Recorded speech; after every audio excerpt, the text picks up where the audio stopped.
So our next poet tonight is David Cooke, and he's one of Portland's newest poets to be recognized internationally. His debut poem earned the Roostone Poetry Prize and a Pushcart nomination. He was crowned champion of Mary Simru's Night of the Living Bards and just won second in the War Poetry Contest. His poems show his love of vivid imagery and colloquial language, his passion for wordplay and spiritual questioning. He is also a founding member of the Guttery, a writing group, and can be seen performing with the Moonlit Guttery team.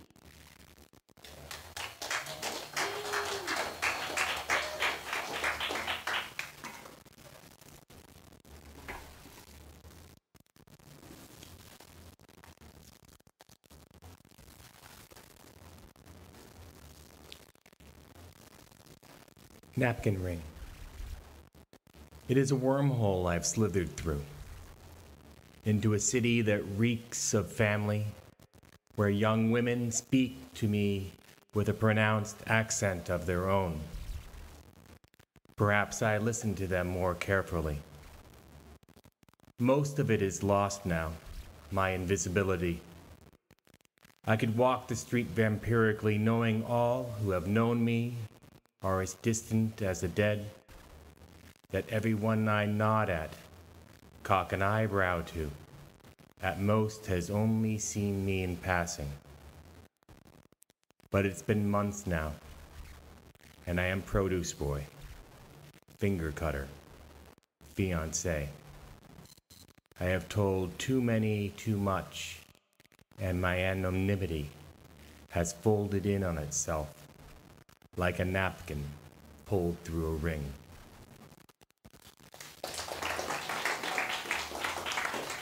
Thank you. I haven't seen Jen read all that much, and it's intimidating to follow her. She did a fantastic job, and I really enjoy her poetry. Thank you so much, Jen. And thank you, Dwayne, for inviting me, and Patricia? Patricia, thank you so much. It's a wonderful, wonderful venue. I will start out with a premise. The poem's called Premise. Before I say it, I just want to tell you, this is going to sound stupid. But it's not my fault, and I'll just say it wrong, and we can go back and fix it. So don't be offended, because the reason I tell you this is that you are smart enough to know what I mean. What I mean is that you get it, even if I don't say it, right? And you probably already know this, and where I am going with this at this point, when we wonder what I was saying, it simply means I've already said it, or at least you've heard it said before.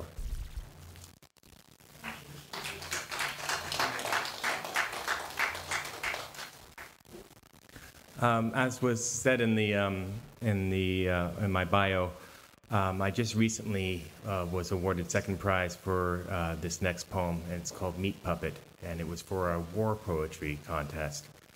I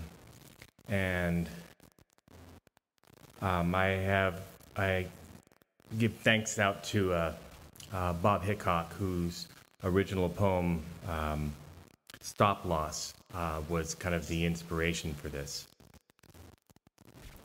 Meat Puppet. His face was wide as home plate, cap on backward. I noted that backwardness.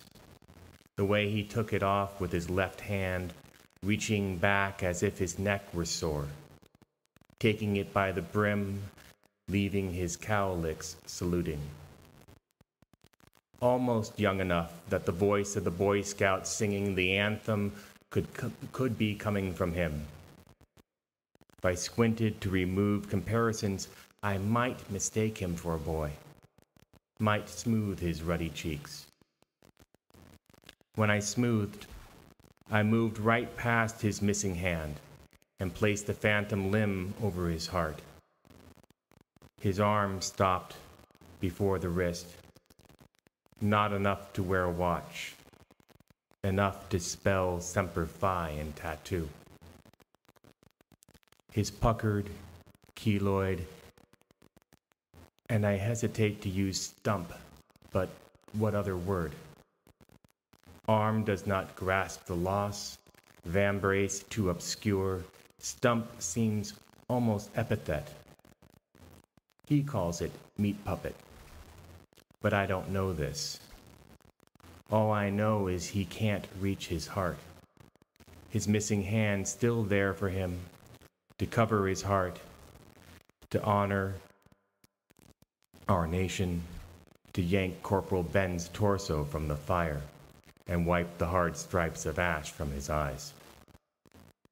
So much still there, the muscle memory, the routine, the neurons and worn synapses. So much of his mind is still there, so much more than the WMDs, more than the mission, more than the truth.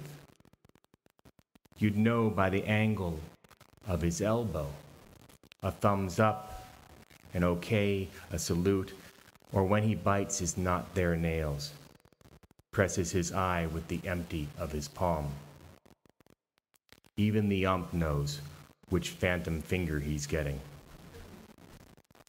But I think if he looked down, he'd adjust so the phi would cover his heart, the way it does when he's curled on his side, knees close to his chest, trying to sleep, his meat puppet hugging him close.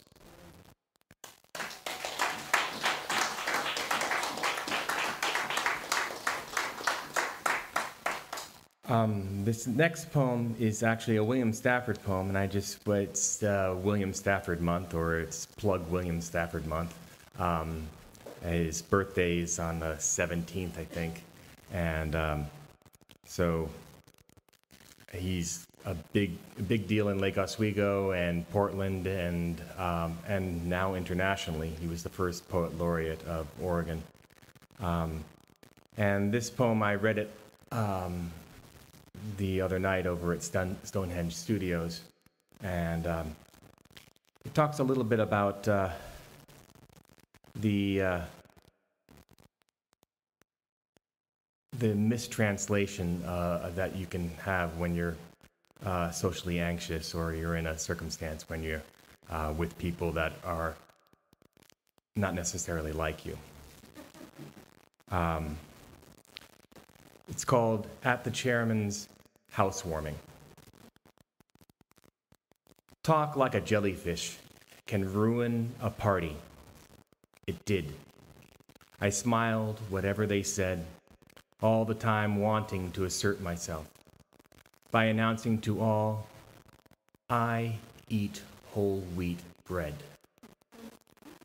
The jelly talk stole out on the cloth and coated the silver tine by tine, folding meek spoons and the true knife blades and rolling a tentacle into the wine.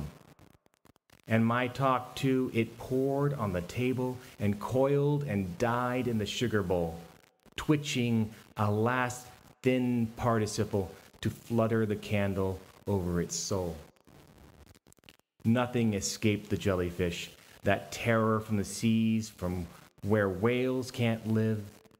He could kill sharks by grabbing their tails and neither refusing nor consenting to give. Oh, go home, you terrible fish. Let sea be sea and rock be rock. Go back wishy-washy to your sheltered bay, but let me live definite, shock by shock.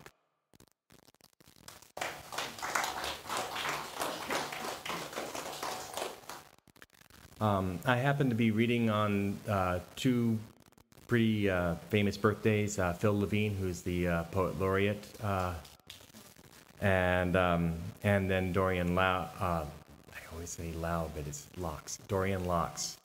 And this poem I wrote after reading Awake, and it's a book of poems that is just, it's devastating. It's like there's child rape and abuse and just horrible things that go on in this collection.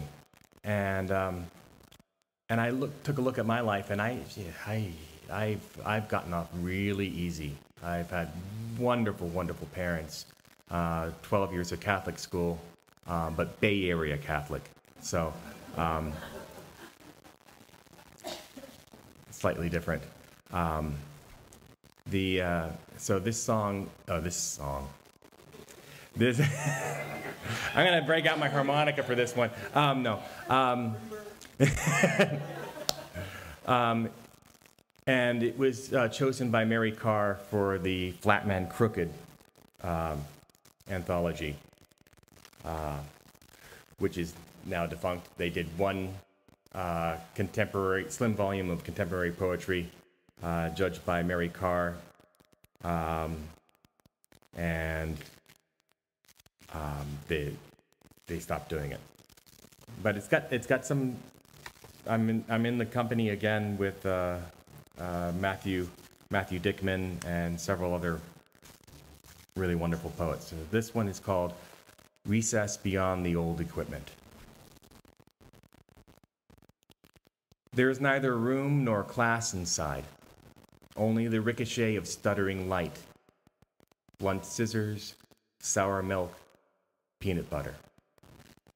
But at recess beyond the old equipment, beyond a wonky grid of cyclone fencing, nothing but desert boots or topsiders to tamp down blackberry vines, to stamp down bramble thick as a cat's arm. I hollowed out an os between ringing bells.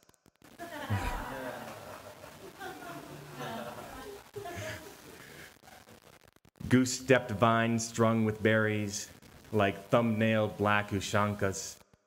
When I couldn't push down the canes, I pushed up a dome where the droops clustered like flies' eyes, the dark leaf below and the light leaf over. It was not salvation, not refuge, not crucible. You will not hear of discarded cigarette-clotted beer bottlenecks, nor the albumen of latex, nor the ragged tears of a plaid skirt, no moldering body found in leaves. I wasn't even late for class.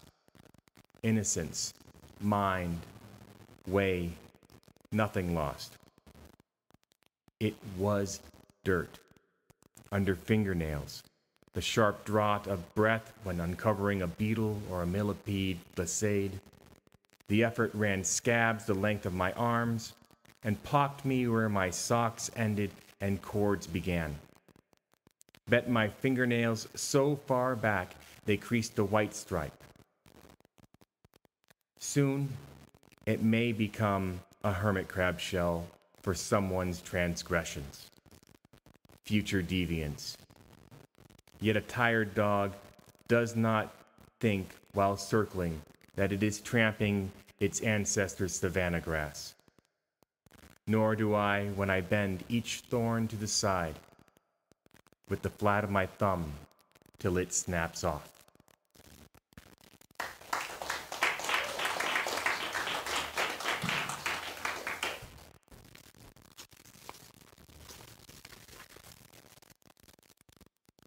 That last poem I actually wrote in a kind of a format that I created. It's based on a sonata, and it has an introduction,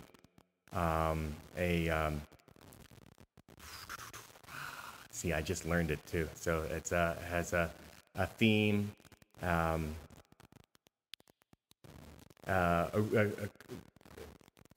counter theme, or false recap. Go ahead, Jesse. Help me out. And then recapitulation, and then an ending. Okay. This one's a lot easier. It's a sonnet, which rhymes a little bit. It's about a place right over here, Rocky Butte, if you're familiar with it. I went up there and Jesse took some beautiful pictures, and it's a really kind of a magical place, but it's really, there's nothing to it. It's just a viewpoint. And I did a little bit of research on what went on there and how it came to be. And so this is a century's view from Rocky Butte. On this high ground, where cars fog with secrets, there remains nothing but views to protect. Still an asphalt moat rings this cindered cone, and these viewpoint walls of works progress stone. Gone is the jail of county criminals, torn down by traffic's roaring carousels. And gone is the hill of good war sharp shots, spent casings glinting in the bottle shards. Here, scripture soldiers live in egg-shelled domes and love their Bibles more than man or ghost.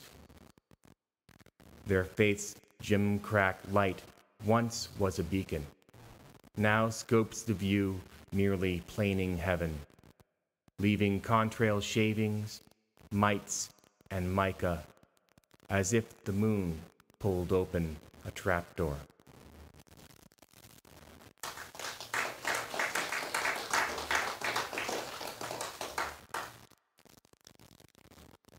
I haven't read this in a while, but some of you that have been to my readings, this is the first poem that was published, and it won the Ruth Stone Poetry Prize.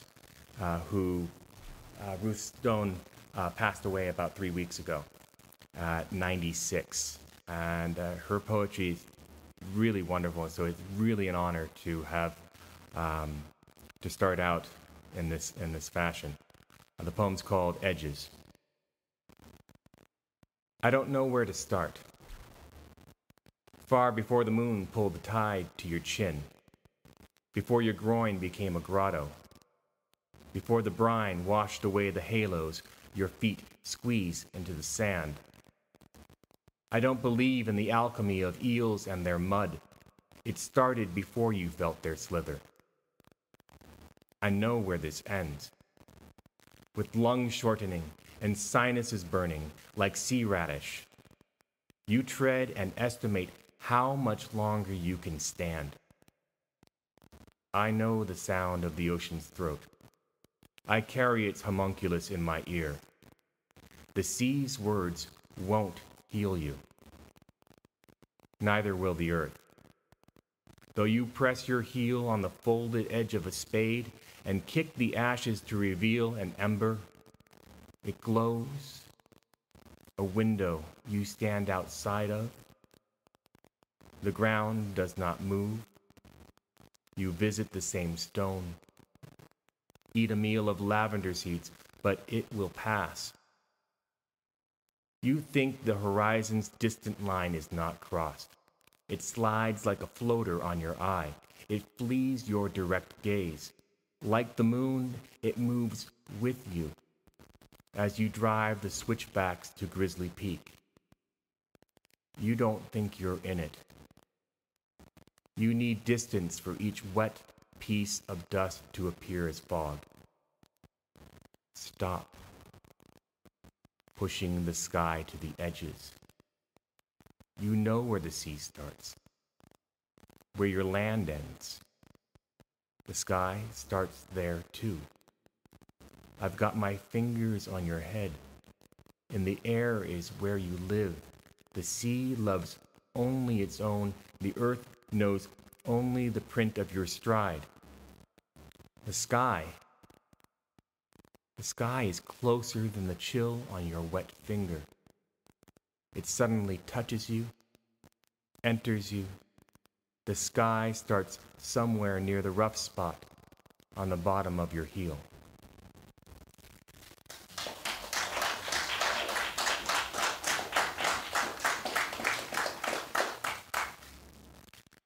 I thought it appropriate in this space. I mean, there's a art on the walls, and then I know there's a photography exhibit out on the kind of the half wall by the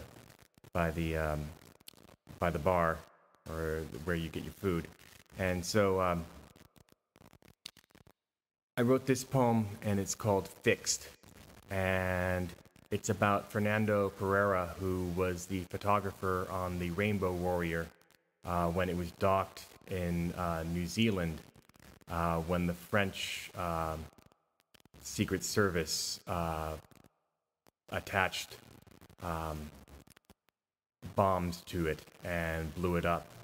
And they had one bomb that blew it up, and everybody got off the boat. And Fernando went back onto the boat to get his camera equipment, and the second bomb went off and sank the boat. And it was in the port of New Zealand, and this led to New Zealand's staunch opposition to nuclear weapons testing and having any kind of nuclear vessels docking in their ports. Fixed. And there's an epigraph from Christopher Isherwood's Goodbye to Berlin. I am a camera with its shutter open, quite passive, recording, not thinking, recording the man shaving at the window opposite and the woman in the kimono washing her hair. Someday, all this will have to be developed, carefully printed, fixed.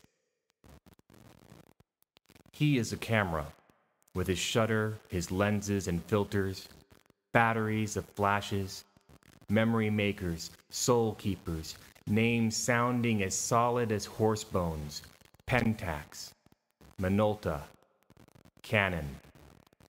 It's no wonder that Pereira went back to the darkening hold of the Rainbow Warrior, tools laid out to rescue his living. Did he step into the flooding bilge like photograph paper, slaking silver gelatin dreams, bound and drowned with his own camera straps? Did the second flash of the second bomb reveal the minuscule moon as a lens for the heavens? Did he see his children's covered eyes? Their peekaboo was a camera obscura? Did he focus on seeing life as a series of stills, each day an aperture?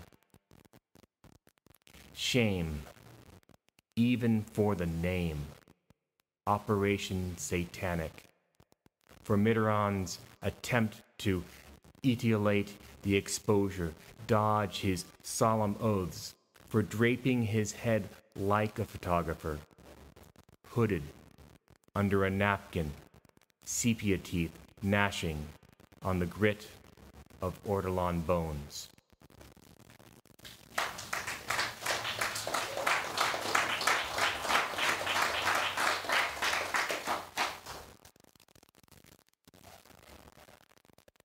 This next poem is called Still Aside, which means well, it's explained in the poem, but it means that you have a right to the rain off your neighbor's eaves if it drips onto your property. And I have a landscape maintenance business, and it's similar to if a tree grows over into your yard, you have the right to trim it back to the property line, you know, whether your neighbor wants you to or not. And this kind of comes from the NSA and the police force ability to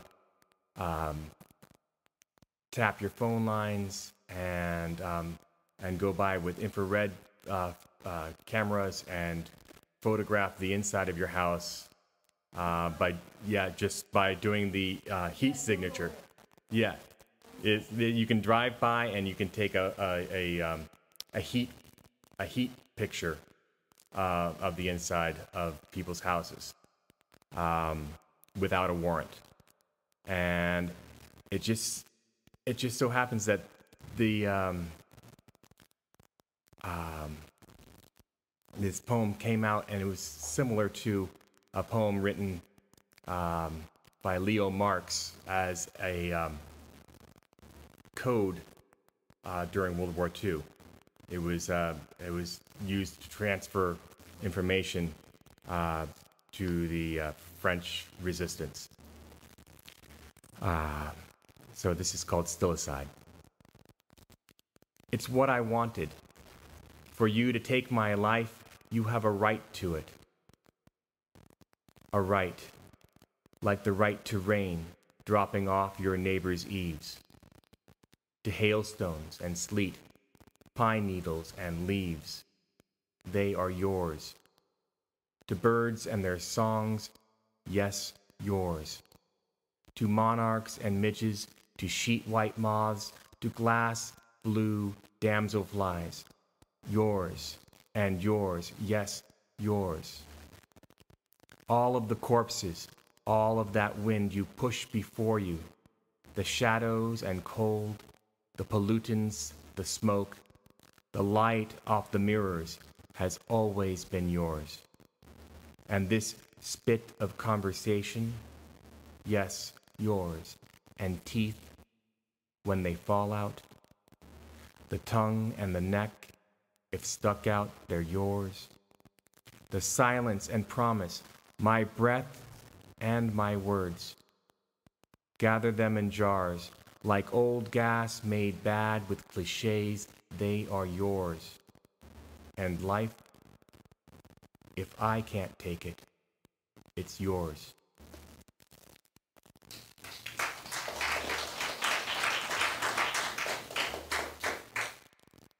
And I'm coming up to the end here.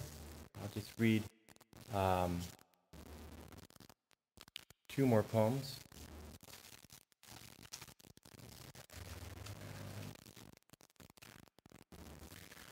This poem, it mentions Truvada, which is a nucleoside reverse transcriptase inhibitor used to treat HIV. And it's about truth, and I thought it was rather appropriate that the name of the drug is called Truvada, or a teaspoon of my disease. I'll neither confirm nor deny for you. Don't ask the question. After all, we're consenting adults. This ain't your first rodeo. Consent runs both ways from the room with no information.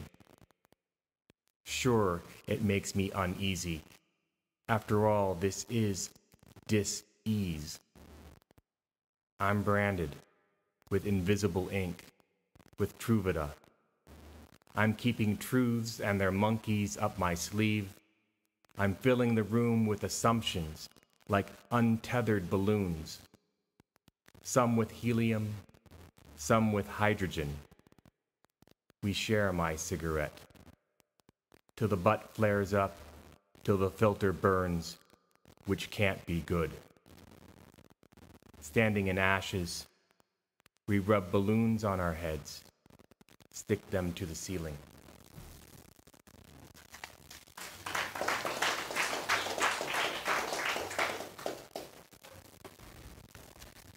And this last one, it ends a chapbook of previously published poems